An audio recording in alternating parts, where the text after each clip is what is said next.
সড়কের জন্য যিনি উপদেষ্টা হয়েছেন তার কোনো রকমের কার্যক্রম কিন্তু আমি এই সেক্টরে আমি দেখছি না, এটাকে গুরুত্বই দেওয়া হচ্ছে না।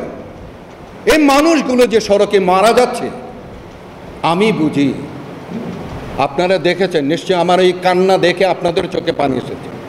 আমি বুঝি একটি মানুষ, একটি আপনজন বুকের মাছ থেকে যখন চলে যায়, আপনারা যারা রাষ্ট্র চালান তারা কোনোদিন ফিল করবেন না।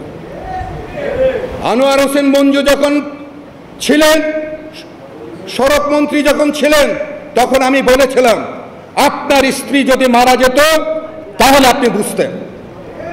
আমি আজকেও কিন্তু বলতে চাই, যে সমস্ত উপদেষ্টারা আছেন, যারা রাষ্ট্র পরিচালনা করছেন, যারা রাজনীতিবিদ, তাদের উদ্দেশ্যে আমি বলতে চাই, আপনাদের যদি আমার এই অবস্থা হতো আপনারা নিশ্চয়ই কিন্তু মন প্রাণ দিয়ে কিন্তু উপলব্ধি করতে পারতেন। আমি যেভাবে এটাকে অন করি আপনারা সেটাকে কিন্তু সেইভাবে অন করতেন। তা আমি আজকে এই জায়গায় একত্রিত করেছি আপনাদেরকে। আপনাদের কাছে আমি আবারও বলতে চাই, আমি কিন্তু সেই কথাটি বলতে চাই যেটি আমি শিখেছি, যে আসুন, এখনও সময় আছে। এখনও আমাদের মানুষগুলো কিন্তু এই এত কিছুর পরেও কিন্তু এখনও কিন্তু সড়ক দুর্ঘটনার কিন্তু মৃত্যুর হার কিন্তু বেড়ে গেছে। কিন্তু এই 3 মাস 3.5 মাসে কিন্তু আমরা কিন্তু এটাকে কিন্তু কমাতে পারিনি, কারণ এখানে কোনো কাজ হচ্ছে না।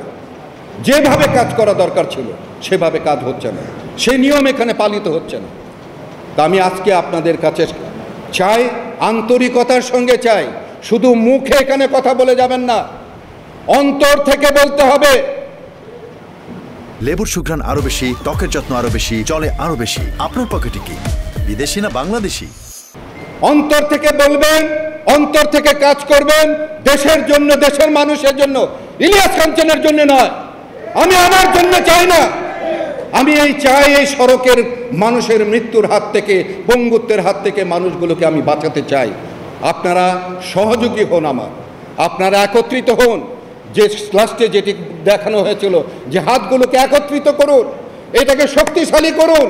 আসুন আমরা সকলে মিলে বাংলাদেশ থেকে, এই সড়কের নরক থেকে এই মানুষগুলোকে আমরা যেন বাঁচাতে পারি। আপনারা সকলেই ভালো থাকুন।